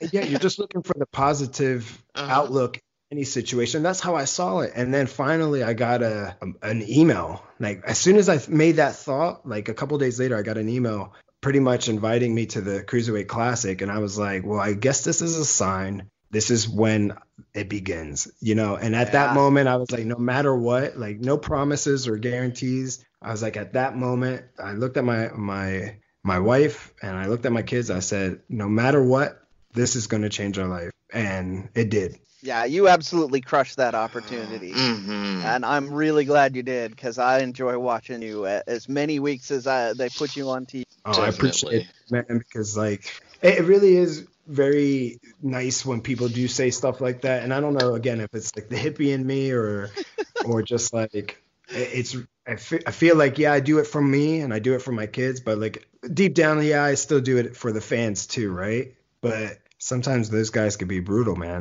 They could be brutal. I would kick myself if I didn't say this from the bottom of my heart, as someone who is representing Puerto Rico so well. That means a lot to me. I literally was on a rant last week, these two gentlemen know, about how it's been tough, but you especially, and all the Lucha House Party especially, have been a group that fans, but especially you representing Puerto Rico so well, it's just more of a thank you, more of, I'm sure the entire community here all the time is insanely proud and thankful for you, because that means a lot, I'm sure, for to know that they can see things in you that are in themselves and believe that, one day that could be the stage that they're on. And just thank you for being that person. I want to say thank you for sure, because I know when my kids hear that, they're definitely going to boost their ego up a little bit more as far as like just being more confident in themselves. Because I really do preach that to my kids a lot, just being confident in yourself. And I wish, I know I could always do better representing the Puerto Ricans, everybody. But sometimes I just get so like, before I just wanted to wrestle for everybody, right? But then like you get kids and you just want to make them proud and do it for them and set a good example. And sometimes it's not always like that. But I will say this to everybody: no, it doesn't matter what race, doesn't matter where you come from. As a former teacher, I know that it starts at education. And I know very early on, I can tell you right now, kindergarten at Davis School in Camden, New Jersey, I made a decision. In my Miss Crispy's art class, she was drawing a elephant on a stool. We were doing perspective. I remember this very vividly. This was after my uncle had showed me a tape of American wrestling that had Undertaker in it. And I was like, man, my teacher's so cool. I want to be a teacher and I want to be a wrestler at that time. Because at that time, Lucha Libre was a sport to me. Like, I really didn't grasp, like, oh, man, this was the same thing. But then, like, later on, obviously, nobody's doing Lucha Libre here in the States like this. I'm gonna bring that style here. But I will say, like, you can, if you set your mind to it and don't take no. I will say that's the key. Do not take no for an answer. Everybody's going to tell you no or kick dirt in your face, but you got hands, wipe those dirt out of your eyes and just keep going, because there is a goal, and that's the goal that you set yourself to do. And I preach that to all my kids everywhere, whether I was a teacher or to my kids here. Whatever you want to do, don't let nobody tell you can't do it, because you can. Look at me. You can do it. Put the work in. Get up and do it every day until you get to your end goal. Thank you. It's amazing. Thank you so much. And I say you represent the community well by being you. That's that's what's up. That's what you are being you, and that's exactly what everyone needs, social, that kind of identity with being Latino. And I know there's, always this thing of, feeling like how you represent the community. Ultimately, at the end of the day, it's about being you, and you do that 100% through your wrestling, through Twitch, through your art, through the mask making, todo, everything. So thank you. And my first tattoo is it's on my right arm. It was small when I first got it. I was 16. I kind of tricked my mom into getting it. She sent me to New York. She sent me to New York, and my cousin, she was probably just turning 20, just took up tattooing, and she was probably tattooing for 6 months. And she was like, do you want one? And I kind of convinced my mom to say yeah, because I was like, it's going to be small. But at that time I was small. So like she didn't really, I guess, I don't know. But it's the Puerto Rican flag and the Grim Reaper, because like, to me, the Puerto Rican culture, that's always going to be within me. I'm 100% Puerto Rican. My kids aren't, but I'm 100% Puerto Rican. I'm very proud of that. I wear that literally on my sleeve. And, I wanted that to be something first, never changed that. I never got it touched up. I wanted to be as original as possible, because it reminded me of a time that I was so proud of, and I am still, of who I am and my people, my culture. and I never want to change that. I just looked at it now and got goosebumps. So I know. I'm about to cry. I'm sorry. No, this is amazing. Oh, mi corazón. Well, not thank you enough. Myself, Steve Brendan, all want to thank you for joining us this week on the Lucha Central Weekly Podcast. Our listeners can find you on social media on Instagram at Lince_Dorado and on Twitter at LuchadorLD. They can get your t-shirts available on ProWrestlingTees.com/Lince Dorado, and let us know your Twitch page. So yeah, you could go ahead and check me out on Twitch. I usually do a Twitch stream every Thursday, 8 p.m. and a Lucha Lit session, which is a Saturday. It's a little bit more adult. Also 8 p.m. And every once in a while, I'll do a gear making with my next one being on the 19th. And you can check those out on twitch.tv/Lucha Lit Station. Once again, a big thank you to WWE Superstar Lince Dorado for speaking with myself, Brendan, and Dusty, the Lucha Central Weekly Podcast team, on everything that he did. I mean, it was I'm still speechless about the whole experience because he was so nice, so awesome. And it was truly a dream come true here, the excitement in all of us being able to speak with him. And don't forget, you can go and get his new T-shirt that drops. It's a collaboration with Urban Aztec. Drops Monday, June 15th at footaction.com. This is a limited T-shirt. Limited. Very limited. Only 100 shirts are going to be sold. 100 shirts. Yes. I don't think I'm going to get one. I'm going to try, but I'm not expecting it. I'm going to try my hardest to get one of these shirts. So footaction.com. It's going to be dropping on Monday, June 15th, 10 a.m. I am not sure if that's probably Eastern Standard Time. I believe that's on the East Coast, yeah. Yep. So make sure, and there's constant updates again on Lince Dorado's social media. You can find them. Also, if you don't get one of the Foot Action t-shirts, you can go to his shop, ProWrestlingTees.com/Lince Dorado. There he has a lot of cool t-shirts for Lucha Lit and the Fed, which he talked about being his own video game federation, El Presidente of the Fed, right there. That's just, how cool was that? I just got to say, Brendan, just go ahead. I'm going to take a second here. It was super cool. I mean, goodness. It was so cool that Dusty couldn't even make it to this because he was so overwhelmed by that interview and the good time we had. Yeah, seriously, it just wiped him out. Wiped poor Dusty out. But again, huge thing and say it was an amazing opportunity to be able to speak with him. Again, check him out on social media, Twitch. Get the shirt from Foot Action. Get the shirt from ProWrestlingTees.com. I mean, if after that interview you are not a Lince Dorado fan, I don't know what else to tell you. So real quick, I mean, speaking of, I got to do the segues this week, from one Puerto Rican to another. I know we don't have any AEW news this week. The most, I feel like, Latin-oriented thing that happened was Matt Hardy saying that he was going to eat Sammy Guevara like mofongo. That was literally the most Latin thing that happened on AEW Dynamite, which I can appreciate. Mofongo is tasty. If you are not aware, mofongo is a Puerto Rican dish where you take mashed up plantains that have been fried and you put it in this little cup. And then in the cup, you can put whatever toppings you like. Some people put shrimp. Some people put chicken or pork. It's delicious. So I totally understand why Matt Hardy told Sammy Guevara he was going to eat him like mofongo. If you also saw on the Matt Facts, he enjoyed eating. That was one of his Matt Facts. So that's AEW news for you. You're welcome. It was a light week on the talent over there, but I have faith that things are going to happen. I heard rumors that we're going to see Pentagon in the near future. Ooh, let's wait and see. Yes.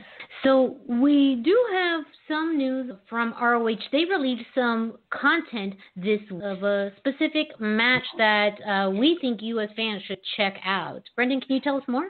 Absolutely. So, ROH has been focusing a lot on their YouTube channel, and one of their feature matches for this week was the match with Rush versus Barbario Cavernario. It is a fantastic lucha-inspired match. They wrestled each other a bunch of times in CMLL, and you very traditional lucha element in this match. But you also, because both of them were working in front of a broader crowd. I don't remember if this was in front of an American crowd or a Japanese crowd, to be honest. But you because they're working in front of a crowd that is not the Arena Mexico crowd, they pull out some bigger. I don't want to say more exciting spots, because CMLL has great stuff too, but they do more crazy things, shall we say? Because sometimes CMLL makes you dial it back a little. Yeah, it's a very fun match, and everybody should go on YouTube and check that out. Yeah, and don't forget, while you are on YouTube, you can go to Lucha's YouTube page. There you'll find matches and interviews from fairly recent to several years back. So if you're going to be on a YouTube binge, you might as well do it on the Lucha Central YouTube page. Speaking of Lucha Central, if you're listening to this and you haven't visited luchacentral.com, it's time to do it. LuchaCentral.com is the online home for Lucha Libre, where you can get all of the top news in English and in Spanish. Find the best curated video content and original content not seen anywhere else. Find when Lucha Libre events would be happening in your area. Find photo galleries from top photographers covering Lucha Libre around the world. A place to have your voices heard, from weekly polls to annual awards, seen and read by top executives in all of the major Lucha Libre promotions across the globe. And on top of all of this, it's luchacentral.com, your centralized place for all things Lucha Libre. Thank you for that lovely read. Now, because Dusty is not here, this is usually a Dusty segment. He brings us in to this weekend Lucha Libre. So I will be my best. I can't say Dusty impression because I don't have the accent. But I'm just going to try and do this segment justice for Dusty. So that way, we still have a fantastic segment this week in Lucha Libre history. And for those of you that this is your first time listening to the show, well, welcome. And a heads up, so every week we will pick some of our favorite moments in Lucha Libre history, our favorite days from Lucha Libre history. We'll give some insight as to our favorite matches, or in this case, it could be a personal day as far as a birthday, anniversary, beginning of something, end of those types of things. And this is a whole category on luchacentral.com. So every day, luchacentral.com posts this day in the history. But because we only air once a week, well, we got to cram all of this in one segment this week in Lucha Libre history. So, Brendan, we'll start off with you. Let us know what day and event you picked. Well, first off, Dusty is the one of us that owns the calendar. Lucha Central has a calendar with a lot of these things. Masked Republic has the calendar with a lot of these things on it. And Dusty proudly looks at that and is always the first one to tell us which one he's got, because he's got a little bit of a peek ahead of the rest of us by owning that calendar. But this week, I chose June 12th, 1983, where El Canek won the UWA World Heavyweight Championship for the fourth time in it. This time he beat Tatsumi Fujinami and I'm going to murder this, I apologize, El Toreo de Cuatro Caminos and Nalcopan. It was a fantastic match. I can't say that for sure. It was a fantastic match. I have not found footage. Everyone that have read this match said it was a fantastic match. I have chosen a Canek match in the past and alluded to this, but El Canek was kind of an icon for Lucha Libre in the 80s. It's one of the reasons that I keep trying to research these matches and find as many as I can. He was very much in a vibe of Hulk Hogan, where he was he's one of only 7 people, I believe, to slam Andre the Giant during the 80s. Whoa, that's a big feat. And that's pun intended. He had a legendary run where his general angle was defeating the foreigners and proving the superiority of Lucha Libre over other fighting styles in the world. So him winning this time against a Japanese legend was quite the accomplishment, and that's in a really big arena. So it just seemed like it was a no-brainer that I needed to bring this up again, because I am a little bit of Connect Mark, and people out there on the internet have Connect matches that they want me to see. Please send them to me. We'll do my info later, but I will watch all of them. Even if I've seen it before, I'll watch it again. It's like watching a favorite movie. It's sometimes you just gotta keep watching them. Absolutely. And that's what I respect about Weekend Lucha Libre history. If you go and see specific days, there's usually at least one match, if more, linked to matches that are available. So for those that they do can find, it's included in this day in Lucha Libre. So you can try and watch them, and I think it's a fantastic way of being able to relive or learn about Lucha Libre matches and history, because that's really, in general, how wrestling is told and how the tradition is passed on. But specifically with Lucha Libre, I mean, the history and the culture, that's truly, it's being passed and shared with new generations and new fan bases. So I just highly recommend checking that out, and through the YouTube page, but also through This Day in Lucha Libre on luchacentral.com. I picked out June 13th, 2000. I ended up picking up Fabi Apache winning in a hair versus hair match, a apuestas match, against her sister, Mari Apache, at Triple Mania. And this was in Mexico City. Trying to read the Roman numerals. XV1, 10, 16? I feel like that's XV1, yeah, that would be. Yes, nailed it. So I picked this match for several reasons. I've expressed before on this show that to me, I'm a wrestling fan more based off of storylines. I'm much more driven by storylines and personalities. That's what draws and encapsulates me. And this match, which there is a YouTube link on there, which you can see it. The match itself was pretty gruesome, a lot of blood towards the end, but I really got drawn to it because of the story between Fabi and Mari. And a lot of this is the sister versus sister feud. Fabi being the younger sister, Mari being the older. These are the two daughters of Gran Apache, and he has 4 daughters, and 2 of them, from what I understand, were wrestlers, Fabi and Mari. And they had a storyline going through 2008 with Fabi and Billy Boy, which at her time was her husband, when they started dating, and how Gran Apache was not a fan of Billy Boy.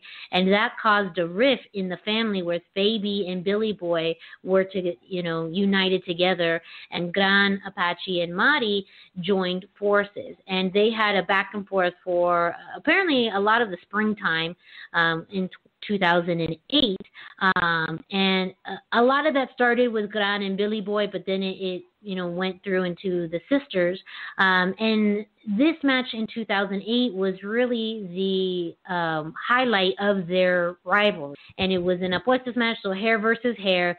Like I said, it got bloody. You have to watch it. It was, Mari came in really aggressive. Fabi was the face in this, and so it was a really good dynamic. I felt a lot, even in just this short time watching that match, understanding the family dynamic. And in this match, of course, Fabi won, and so Mari had to cut her hair, had to shave her hair, but Gran Apache stepped in to try and make peace, saying, no, I will sacrifice my hair. He takes the clippers and just starts shaving his head. Like, it's a little chaotic at the end. Both sisters are bleeding. Dad's shaving off his head. It sounds like a really bad family reunion, but to me, the story in this and how it ends up uniting the sisters together, Mari ends up still getting her hair cut with a pair of scissors, but didn't have to shave it. But really, at the end, all of them came together. Fabi and Mari ended up hugging and reuniting, and I really liked the way that it helped tell the end of this story.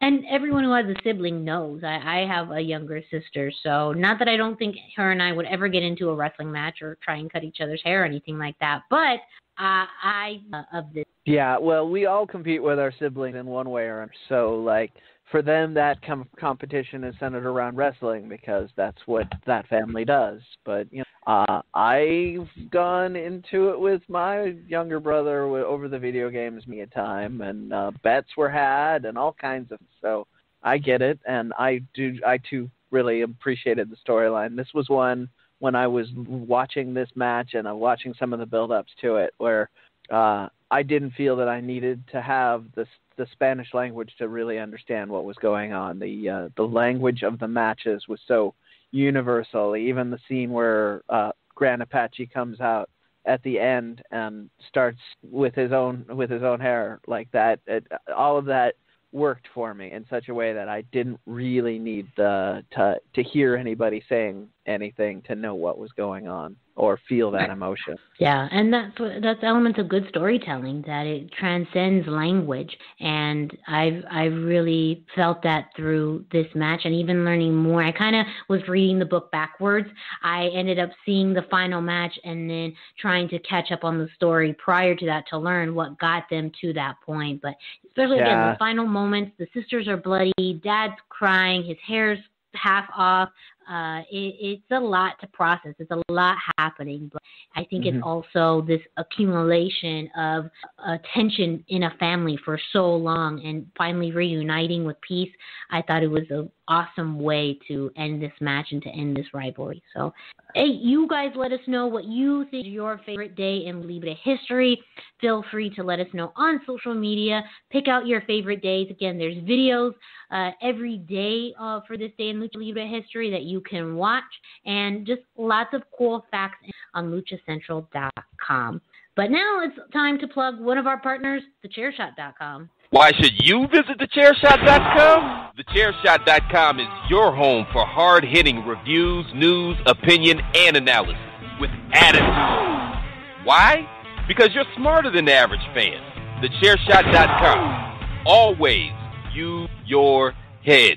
Thank you to thechairshot.com. And for our final news story, this news story broke last week, and we all pretty much saw it online. It was pretty fascinating with things changing in NXT as well with Hijo Del Fantasma. Well, I still think this story carries some merit. But Brendan, I'm going to let you tell our listeners, what are we talking about? What is this news story? Well, we're talking about family support, and when Fantasma won, there was a huge outcry of support. There was a number of wrestlers and fans that were putting up they were putting up pictures of him. They were celebrating in general. But the one person whose image really came out loud and clear on this win was Mama Fantasma. Got a new tattoo of the NXT Cruiserweight Champion to commemorate her son's major accomplishment. And yeah, you could see it. He put it up on his social media. By the way, he's still Hijo Del Fantasma on Instagram, so there's a little bit of a for now, could be delayed. But he put it on his Instagram. It says, "Mom getting a tattoo on her forearm of the NXT Cruiserweight Championship with the date that he won it." And I mean, we all just thought it was so cool to have her mom get a tattoo of winning the NXT Cruiserweight Championship. And apparently she has multiple tattoos of some of the other titles that he's won. So this is not the first tattoo that she's gotten or the first one commemorating a title win of his. But it was so cool to see that support. I know my mom would never get a tattoo one, and she would never get a tattoo of me winning a championship. I think she barely tolerates my fandom of pro wrestling. Though I did have an interesting experience where when I told her I started to watch more Lucha Libre, her ears peaked up. Like that, she said, was fine. Regular wrestling, American wrestling, it just didn't quite meld with her. But it seemed like such a cool thing for any mother to do. And I mean, who knows? He could have that title for quite a long time. But at the same time, no one can take this win away from him. No one, regardless of who he is now and the circumstances. I mean, he is the Cruiserweight Champion, and that's going to live in history, in the WWE record books, in pro wrestling and lucha libre history. Mm-hmm. And it's very cool that his mom commemorated that with a tattoo. Yeah, it's exceptionally cool. I know my mom has gone decades without getting a tattoo, so I don't think she would ever get a tattoo to commemorate anything I did.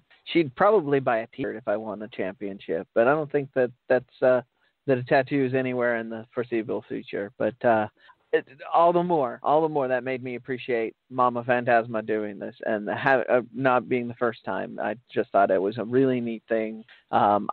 We like to do these happy, fun stories to kind of show you the relationship of the world and in lucha libre, and I felt like this was a great thing to think about, just how supportive the family structure can be in lucha. Yeah, family is a lot.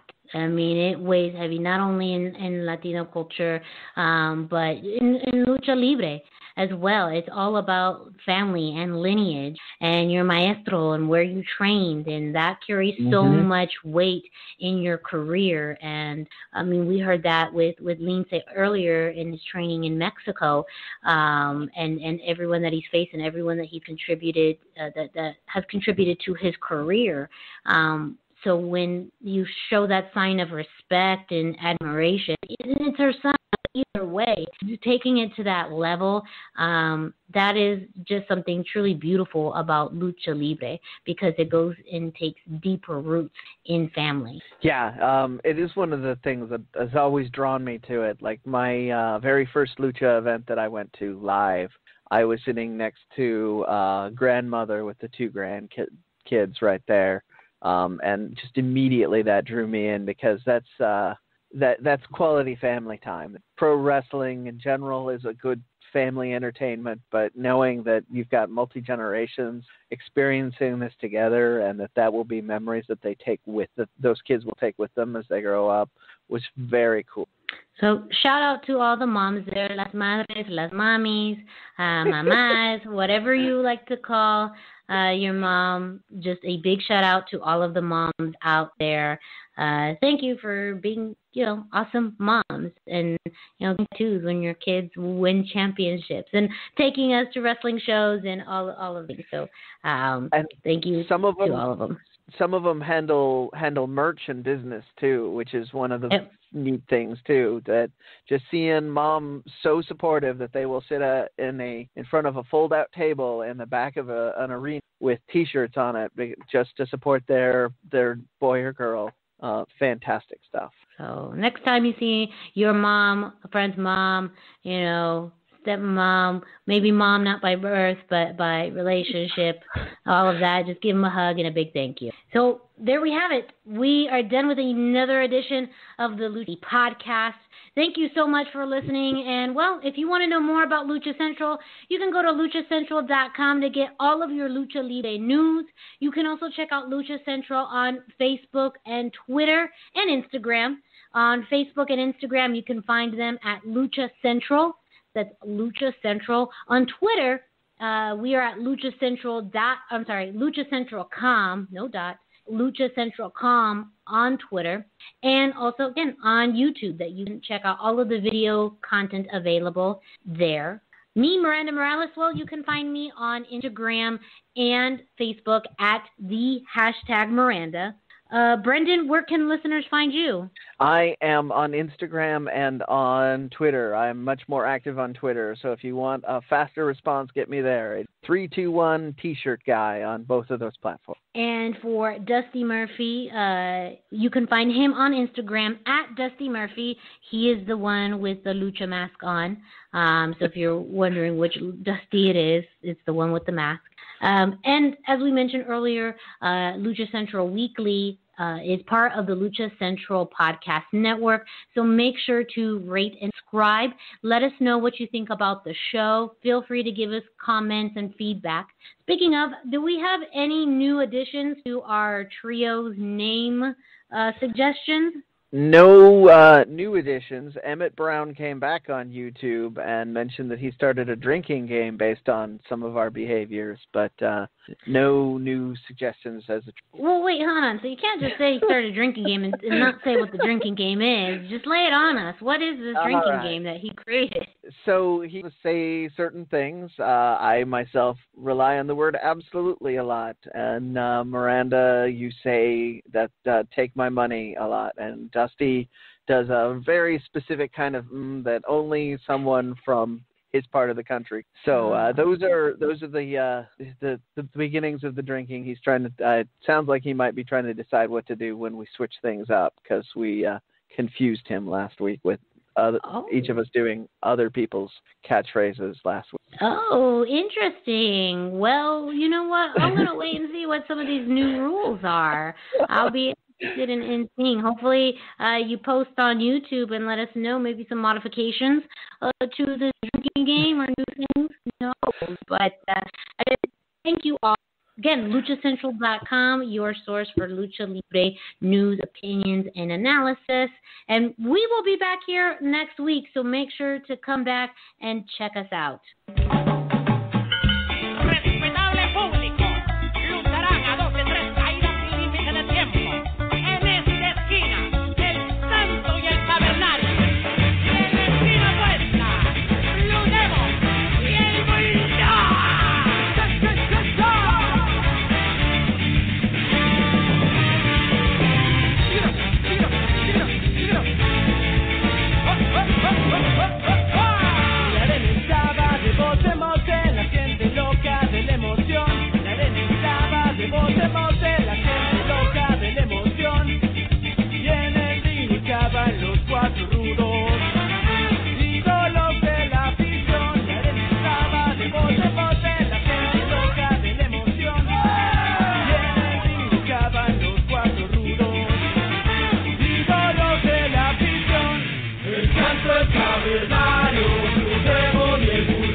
Quítale el candado, pícale los ojos, jálalo de cero y